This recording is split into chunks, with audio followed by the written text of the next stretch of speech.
사사기서는 축복의 성경이 되어야 했습니다. 왜냐하면 이제 이스라엘 백성들은 그들이 그렇게도 사모하고 기다리던 젖과 꿀이 흐르는 가나안 땅에 들어가서 자리를 잡았기 때문입니다. 애굽에서 힘겹게 노예 생활하던 그들의 조상들이 그렇게도 그리던 자유롭고 평화로운 땅이었습니다.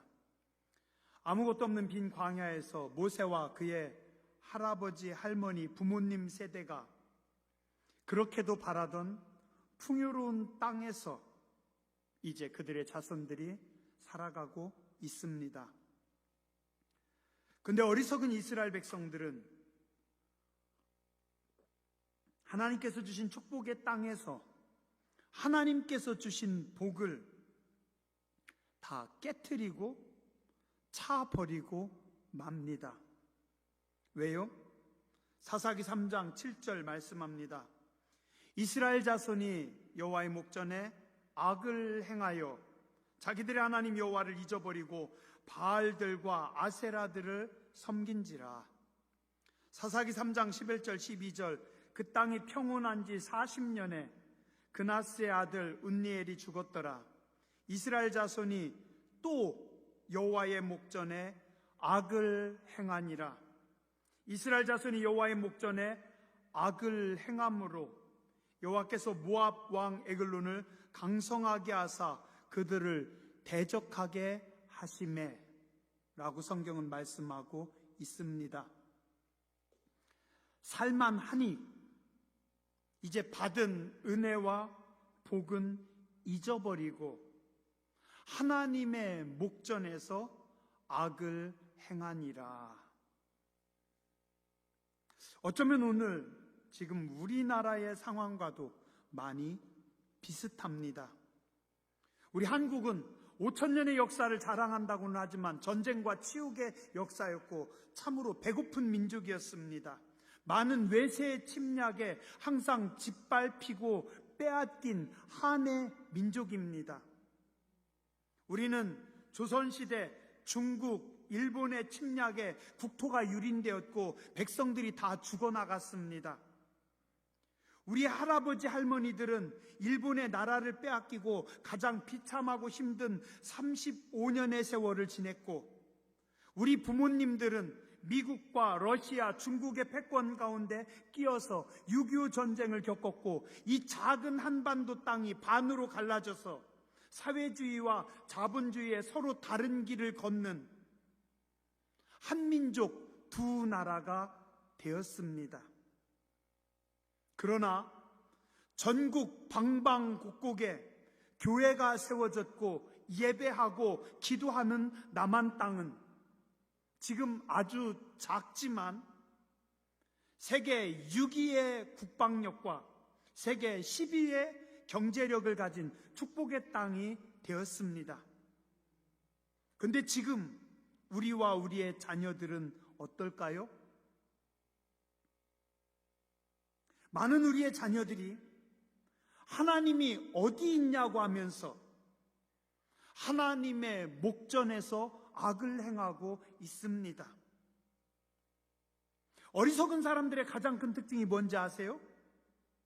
그들은 하나님이 없다고 하면서 하나님의 목전에서 죄의 죄를, 악의 악을 더한다는 겁니다.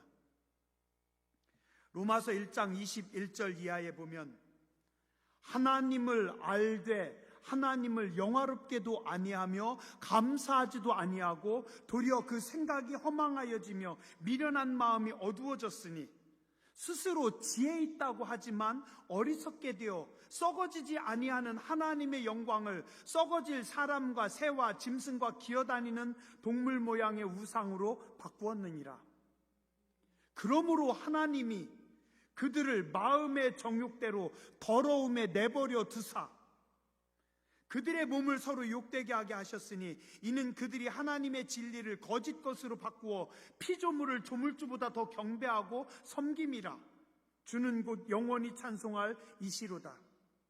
또한 그들이 마음에 하나님 두기를 싫어하며 하나님께서 그들을 그 상실한 마음대로 내버려 두사 합당치 못한 일을 하게 하셨으니 그들은 곧 모든 불의, 추악, 탐욕, 악의, 시기, 살인, 분쟁, 사기, 악독, 수군수군, 비방, 하나님께서 미워하는 자요, 능욕하는 자요, 교만한 자요, 자랑하는 자요, 악을 도모하는 자요, 부모를 거역하는 자요, 우매한 자요, 배약하는 자요, 무정한 자요, 무자비한 자라. 그들이 이 같은 일을 행하는 자는 사형에 해당한다고 하나님께서 정하신 것을 알고도 자기들만 행할 뿐 아니라 또한 그런 일을 행하는 이들을 옳다 하느니라. 하나님을 알면서도 하나님을 영화롭게 하지 아니하고 하나님께 영광 돌리지 아니하고 자기들 마음에 원하는 대로 자기들의 정욕을 따라 멋대로 살아갔더니 하나님께서 그들이 원하는 대로 내버려둬서 그들은 계속해서 죄를 짓고 그들의 마음속에 하나님 두기를 싫어해서 하나님께서 그 상실한 마음대로 내버려뒀더니 온갖 죄를 다 짓는 겁니다. 또한 그런 죄에 대한 하나님의 심판이 사형이라고 말씀하셨는데도 자기들만 행할 뿐 아니라 다른 사람에게도 괜찮아 다 그런 거지 뭐 요즘은 다 그런 거야 옳다고 말하고 있습니다. 근데 놀라운 거는요, 그럼에도 불구하고 자비하신 하나님, 은혜로우신 하나님은 당신의 자녀들이 고난 가운데서 부르짖으면 반드시 그 기도를 듣고 응답하십니다. 어리석은 인생들은 죄의 죄를 악에 악을 더해서 하나님의 심판을 불러왔지만 그 어리석은 자들이 심판 가운데 하나님 앞에 살려달라고 부르짖으면 하나님은 외면하지 않으시고 반드시 그들을 도와주십니다. 출애굽기 2장 23절에서 25절, 여러 해 후에 애굽 왕은 죽었고 이스라엘 자손은 고된 노동으로 말미암아 탄식하며 부르짖으니 그 고된 노동으로 말미암아 부르짖는 소리가 하나님께 상달된지라. 하나님이 그들의 고통 소리를 들으시고 하나님이 아브라함과 이삭과 야곱에게 세운 그의 언약을 기억하사 하나님이 이스라엘 자손을 돌보셨고 하나님이 그들을 기억하셨더라. 이스라엘 백성들이 애굽에서 신음할 때, 그들이 하나님 앞에 부르짖을 때 하나님께서 그들의 부르짖음을 들으시고 한 구원자, 누구요? 모세를 보내셔서 그들을 살려주십니다. 사사기 3장 9절, 이스라엘 자손이 여호와께 부르짖음에 여호와께서 이스라엘 자손을 위하여 한 구원자를 세워 그들을 구원하게 하시니 그는 곧 갈렙의 아우 그나스의 아들 운니엘이라. 그리고 또 사사기 3장 15절에 이스라엘 자손이 여호와께 부르짖음에 여호와께서 그들을 위하여 한 구원자를 세웠으니 그는 곧 베냐민 사람 게라의 아들 왼손잡이 에웃이라. 한번 따라서 하시죠. 기도가 해답입니다. 내가 부르짖을 때, 우리가 부르짖을 때 하나님께서 구원자를 보내주십니다. 아멘. 예레미야 33장 1절에서 3절, 예레미야가 아직 시위대 뜰에 갇혀 있을 때 하나님의 말씀이 그에게 두 번째로 임하니라. 이르시되 이를 행하시는 여호와, 그것을 만들어 성취하시는 여호와, 그의 이름을 여호와라 하는 이가 이같이 말하노라. 너는 내게 부르짖으라. 내가 내게 응답하겠고 네가 알지 못하는 은밀한 일을 내게 보이리라. 인생의 위기의 순간에 삶이 힘들다고, 실패했다고, 죽을 것 같다고 한탄하며 좌절하지 마시고 오늘 우리에게, 나에게 구원자를 보내주시는 하나님 앞에 부르짖어 기도하시기 바랍니다. 여러분들이 어려울 때, 우리가 힘든 상황 속에서 하나님 앞에 부르짖으면 하나님은 반드시 구원자를 우리에게 보내주십니다. 또한 사랑하는 성도 여러분, 우리는 분명히 기억해야 합니다. 오늘 우리는 늘 하나님의 목전에 서 있는 존재입니다. 오늘 내가 범죄할 때, 내가 거짓말할 때, 악인의 길을 따라갈 때, 죄인들의 길에 서 있을 때, 오만한 자들의 자리에 함께 앉아 있을 때에도 우리는 하나님의 목전에 서 있습니다. 하나님 보시기에 부끄러운 자리라면 우리는 빨리 돌아서야 합니다. 예전에요, 아주 예전에 장 권사님이라고 하는 참 사랑하는 권사님, 지금 참 연로하신데 그 권사님이 대표 기도하실 때면 꼭 그렇게 기도하셨어요. 하나님, 우리가 하나님 앞에 어여시 서기 원합니다. 하나님 앞에 내가 어여시 서게 해 주시옵소서. 저는 그래서 그 권사님 대표 기도할 때마다 참 가슴이 찡했습니다. 오늘 여러분의 삶이 하나님 앞에 어여시 설 수 있는, 하나님의 목전에서 부끄러움이 없는 삶이 되시기 바랍니다. 오늘 우리는 하나님 앞에서 한 점 부끄러움 없는 삶을 살아야 합니다. 또한 하나님은 당신의 자녀들이 범죄하거나 악하게 살 때도 하나님의 목전에 서 있지만, 우리가 착하고 충성되게 살 때에도 하나님 목전에 서게 됩니다. 사사기 6장에 보면 사사 기드온에게 하나님께서 나타나셔서 말씀합니다. 너는 바알 신상을 깨트리고 아세라 목상을 깨트리고 나에게 제사하라. 그랬더니 겁쟁이 기드온이 겁이 많아서 낮에는 못하고 그래도 밤에 사람들을 데리고 가서 바알 신상을 깨트리고 아세라 목상을 쪼개고 그것들을 태워서 하나님 앞에 제사를 드립니다. 그랬더니 사사기 7장 1절에 보니 하나님께서 그것을 아주 기뻐하시고 그의 별명을 여룹바알이라, 즉 바알과 싸우는 자다. 기드온이 하나님의 목전에서 악을 깨트렸을 때 하나님께서 그를 아주 기뻐하시고 그를 쓰시고 그에게 영광을 부어 주십니다. 민수기 25장에 보면 이스라엘 백성들이 모압 여인들과 음행하는 장면이 나옵니다. 그때 제사장 아론의 손자 비느하스가 그걸 보고 분개합니다. 그리고 범죄하는 그들을 죽입니다. 제사장 아론의 손자 엘르아살의 아들 비느하스가 보고 회중 가운데서 일어나 손에 창을 들고 그 이스라엘의 남자를 따라 그의 막사에 들어가 그 이스라엘 남자와 그 여인의 배를 꿰뚫어서 그 두 사람을 죽이니 연병이 이스라엘 자손에게서 그쳤더라. 여호와께서 모세에게 말씀하여 이르시되 제사장 아론의 손자 엘르아살의 아들 비느하스가 내 질투심으로 질투하여 이스라엘 자손 중에서 내 노를 돌이켜서 내 질투심으로 그들을 소멸하지 않게 하였도다. 그러므로 말하라. 내가 그에게 내 평화의 언약을 주리니 그와 그의 후손에게 영원한 제사장 직분의 언약이라. 그가 그의 하나님을 위하여 질투하여 이스라엘 자손을 속죄하였음이니라. 하나님의 사람 비느하스가 분개하여 창을 들었을 때 하나님께서 그 모습을 기뻐하시면서 비느하스와 비느하스의 자손들은 영원히 평화가 될 것이고 그들은 제사장의 직분을 감당할 것이다 라고 하나님께서 인정하시고 축복하십니다. 오늘 우리 교회가 여러분들이 늘 하나님의 목전에서 하나님과 함께 살아가시길 주님의 이름으로 축원합니다.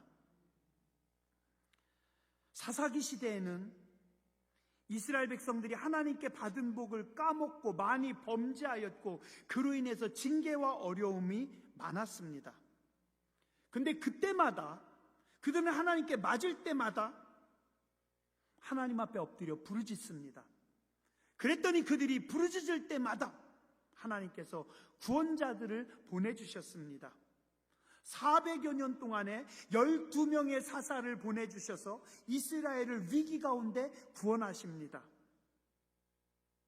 그런데 그 사사들을 살펴보면요, 하나님은 여러 지파에서 다양한 종류의 사람들을 택해서 쓰셨습니다. 유다 지파, 베냐민, 므낫세, 이사갈, 스불론, 단, 거의 모든 지파를 쓰십니다. 출생 신분과 위치도 다 다양했습니다. 첫 번째 사사 운니엘은 유다 지파의 뼈대 있는 혈통인 갈렙의 조카였습니다. 아홉 번째 사사 입산, 베들레헴에 살았고 아들과 딸들이 각각 30명씩 60명이었다. 자녀가 60명이었다는 건 뭐예요? 아내가 많았고 부자였다라는 겁니다. 11번째 사사 압돈, 아들이 40명, 손자가 30명, 70마리 나귀를 탔다. 역시 대단한 부자였고 힘 있는 집안이었습니다. 12번째 사사 삼손, 힘이 장사였고 싸움을 너무 잘해서 거칠 것 없었던 인물. 이처럼 힘있고 뼈대 있는 집안의 사람들이 있는가 하면 가난하고 보잘것없었던 사람들도 여러 명 나옵니다. 그리고 놀라운 것은 그 보잘것없었던 사람들이, 그들의 업적이 뼈대 있는 집안의 사람들보다 더 컸다라는 겁니다. 가만히 보니 하나님은 금수저도 쓰시고 흙수저도 쓰셨습니다. 사사들 중에는 출신 성분이 천하거나 별로 주목받지 못하던 사람들도 많았습니다.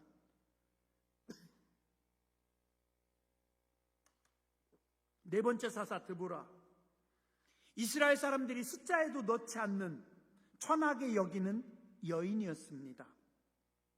다섯 번째 사사 기드온, 겁과 의심이 많았던 사람인데 하나님은 그를 큰 용사라고 부르며 쓰십니다. 여덟 번째 사사 입다, 첩의 아들이었습니다. 집안에서 쫓겨난 버림받은 사람이었습니다. 그러나 하나님은 그를 다시 택하셔서 무겁게 쓰십니다. 오늘 본문의 두 번째 사사 에훗, 신체적인 큰 결함을 가지고 있었던 사람입니다.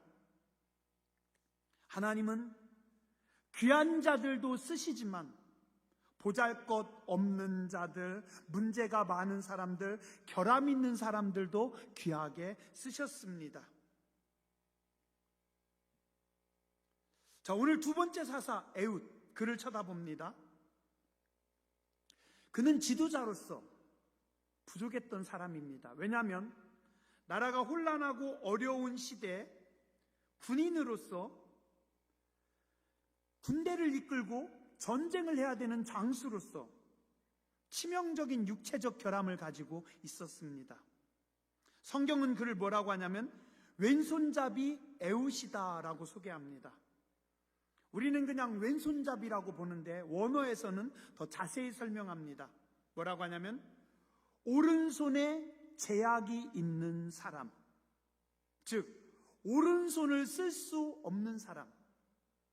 그러면 뭔가 문제가 있어서 오른손이 없든지 오른손이 있어도 오른손을 제대로 못 쓰는 사람입니다. 근데 그는 베냐민 지파의 사람이었습니다. 베냐민 지파의 베냐민 이름이 무슨 뜻인지 아세요? 아이러니하게도 베냐민이란 단어는 오른손의 아들이라는 뜻입니다. 요즘은 과학이 발달하고 사람들이 합리적인 사고를 하다 보니까 뭐 왼손잡이, 오른손잡이 상관없습니다. 요즘은 과학적으로 왼손잡이들이 더 머리가 좋고 또 왼손잡이들 중에 천재들이 더 많다고 합니다. 근데 제가 어릴 적에 30년, 40년 전만 해도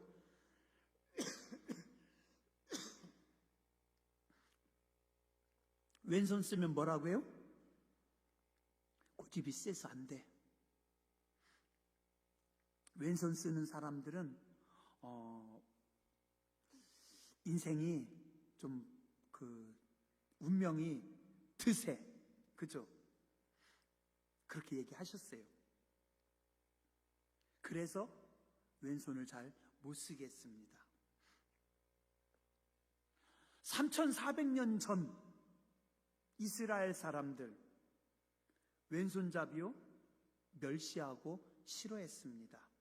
왜냐하면 성경은 하나님의 손, 하나님의 능력은 항상 오른손이었습니다. 오른쪽이었습니다. 하나님의 의로운 오른손으로. 그럼 왼쪽은 뭐라고요? 거의 성경에 불순종 혹은 하나님을 대적하는 자들로 표현하고 있어요. 그래서 이 오랜 역사 가운데 인류가 만들어낸 말 중에 하나가 바른 손이라고 하는 단어. 바른 손 하면 무슨 손을 생각해요? 왼손이 아니라 오른손. 오른손이 바른 손이면 왼손은 뭐예요? 틀린 손? 나쁜 손? 그건 아닌데. 지금 에웃은 언제부터였는지 무슨 이유였는지는 모르지만 오른손에 장애가 있어서 오른손을 쓰지 못하는 왼손잡이였다. 그가 적군의 왕 에글론에게 공물을 바치러 갈 때 한 겹이 45cm입니다. 45cm 정도의 칼을 오른쪽 허벅지 속에 숨기고 다가갑니다. 그리고 적의 왕에게 1대1의 면담을 요구합니다. 근데 이때 적군들이 에웃의 몸을 잘 수색하지 않았어요. 그리고 통과시킵니다. 적군의 왕 에글론이 에웃이 1대1로 면담하자고 할 때 갑옷도 안 입고 그냥 편안한 옷차림으로 얘기해라고 하고 자기 신하들을 다 물렸어요. 그거는 아마도 에웃이 장애가 심하니까 오른손을 전혀 못 쓰니까 무시하고 별로 경계하지 않았던 것 같아요. 자, 이 에웃 선천적인 장애였는지 후천적인 장애였는지는 모르겠지만 오른손을 쓰지 못하는 치명적인 결점을 가지고 있었던 사람입니다. 그는 어렸을 적에 어땠을까요? 그가 오른손을 못 쓴다는 걸 알았을 때 어땠을까요? 아마 심하게 절망하지 않았을까요? 그의 나라가 18년 동안이나 모압이라고 하는 나라에 조공을 바치며 어렵게 살아가고 있는데 몸에 장애를 가지고 있어서 전투를 할 수 없는, 오히려 사람들이 측은히 여기거나 조롱하던 사람이 에웃이었습니다. 근데 놀라운 거는요, 그는 그의 장애를 가지고도 실망하지 않고 나라를 위해서 여러 가지 준비합니다. 오늘 말씀의 16절에 보니 날선 칼을 잘 갈고 준비해가지고 몸에 숨기고 들어갑니다. 언제요? 3400년 전, 이때는요 거의 청동기 후기 철기가 막 시작될 때. 그러면 이 당시에는 철기 무기를 가지고 있는 사람들이 많잖아요. 뭐 우리처럼 쌍둥이 칼 쓴다던가 여러분들 집에서 쓰는 것처럼 좋은 칼 없어요. 사심이 없어요. 이제 막 쇠칼이 나왔고 쇠칼을 가지고 있는 사람들도 별로 없었고 웬만한 사람들은 청동검. 쇠칼이 나왔어도 요즘 칼처럼 막 날카롭고 요즘 칼처럼 튼튼하고 좋은 거 아니에요. 에웃은 어떻게 이렇게 좋은 칼을 구했을까? 나름 최선을 다해서 준비한 것 같습니다. 자, 그리고 그 칼로 비둔한 뚱뚱한 에글론을 한 번에 에글론의 배를 뚫어버립니다. 이거요, 우리는 쉽게 읽지만 사실 쉽지 않아요. 좋은 칼을 붙잡고도 웬만한 사람들이, 그것도 또 살찐 사람들은 이 지방층이 두껍기 때문에 칼로 이렇게 찔릴 때 칼이 그렇게 깊이 박히지 않는데요. 조금 들어가다가 지방에 막히고 내장에 막혀서 찔러도 깊이 못 찔는데요.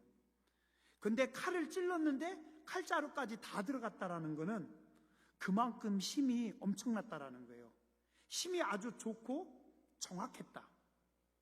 자, 오른손을 못 쓰는 사람이었지만 왼손의 힘을 길렀고 왼손이 정확해서 한 번에 그 옛날에 좋지도 않은 칼로 그 뚱뚱한 적군의 왕의 배를 그대로 뚫어버렸다라는 겁니다. 두 번도 아니고 단 한 번으로 그를 죽였다라는 거예요. 그러면 비록 오른손은 못 썼지만 왼손으로 칼을 잡고 왼손으로 전쟁하기에 부족하지 않도록 준비된 사람이라는 겁니다. 또한 그는 나라를 위해서 목숨을 걸고 왕 앞에 나갑니다. 만약에 누군가 한 사람 그의 몸을 뒤지다가 그의 다리에서 칼이 발견되면 그는 무조건 죽는 겁니다. 한 번에 성공한다라는 것도 확신할 수 없어요. 적의 왕을 죽였어도 바로 신하들이 몰려오면 왕은 죽여도 자기는 그 자리에서 죽임당하는 겁니다. 그래서 암살자들이라든가 스나이퍼들은 자기 목숨을 걸고 들어가는 겁니다. 에웃은 부족하지만 나라와 민족을 위해서 최선을 다했고 자기 생명을 내놓고 나간 겁니다. 그랬더니 누가요? 하나님께서 그 모습을 보시고 그를 도우십니다. 장애를 가지고 있었고 여러 가지 부족함이 있지만 그래도 최선을 다하는 그를 하나님은 구원자로 쓰십니다. 어떤 사람들은 나는 부모님을 잘못 만나서 내 아버지가 잘못해서 내가 어릴 적에 사고 때문에 내가 큰 상처가 있어서 이 상처에 대한 트라우마가 있어요. 나는 아무것도 할 수 없어요. 환경을 핑계대고 주변 사람들을 원망하며 주저앉아 버리는데 에웃은 그럼에도 불구하고 일어나서 하나님, 제가 무엇이든지 우리 민족을 위해서 일하겠습니다. 하나님은 그를 도우십니다. 그의 허벅지에 있는 칼이 걸리지 않도록 하고 에글론을 찌를 때 단 한 방에 정확하게 찌를 수 있도록 도와주시고 그의 신하들이 오지 못하도록 하나님께서 막아주시고 그가 잘 피해서 그 시간 동안 이스라엘의 군대를 끌고 와서 다시 전쟁에 승리할 수 있도록 이 모든 것을 하나님께서 도와주셨습니다. 고린도전서 1장 26절에서 29절에 보니 형제들아 너희를 부르심을 보라. 육체를 따라 지혜로운 자가 많지 아니하며 능한 자가 많지 아니하며 문벌 좋은 자가 많지 아니하도다. 그러나 하나님께서 세상에 미련한 것들을 택하사 지혜 있는 자들을 부끄럽게 하려 하시고 세상에 약한 것들을 택하사 강한 것들을 부끄럽게 하려 하시며 하나님께서 세상에 천한 것들과 멸시받는 것들과 없는 것들을 택하사 있는 것들을 폐하려 하시나니 이는 아무 육체도 하나님 앞에서 자랑하지 못하게 하려 하심이라. 오늘 우리도요 에웃처럼 몸에 치명적인 약점을 가지고 있을 수 있습니다. 입다처럼 가족에게까지 버림받을 수도 있습니다. 여자라고 무시할 수도 있습니다. 그러나 드보라처럼 힘차게 일어설 수 있습니다. 기드온처럼 겁이 많고 의심이 많은 결정장애자일 수도 있습니다. 그러나 하나님은 그럼에도 불구하고 오늘 우리를 붙잡으셔서 아름답게 쓰십니다. 우리는 부족하지만 하나님의 손이 우리를 잡으시면 왼손잡이여도 집에서 쫓겨난 사람이어도 여자여도 겁이 많아도 위대한 의의 도구로 선한 도구로 쓰임 받습니다. 그런 교회와 성도가 되시길 주의 이름으로 축원합니다. 기도하겠습니다. 자비하신 하나님, 은혜로우신 주님, 받은 복을 알게 하여 주시고 은혜를 은혜로 알게 하여 주시고 하나님의 목전에서 온전히 서는 거룩하고 복된 백성들 되게 하여 주시옵소서. 우리는 약하지만, 우리는 부족하지만, 우리는 어리석지만 하나님 우리를 불쌍히 여기시고 우리가 부르짖을 때마다 우리의 기도를 들으시고 우리를 구원자로 선한 도구로 사용해 주시니 감사를 드립니다. 하나님의 손에 붙잡혀 쓰임받는 고대 제1교회가 되게 하여 주시고 주의 성도들이 되게 하여 주시옵소서. 거룩하신 주님, 예수님 이름으로 간절히 기도드렸습니다.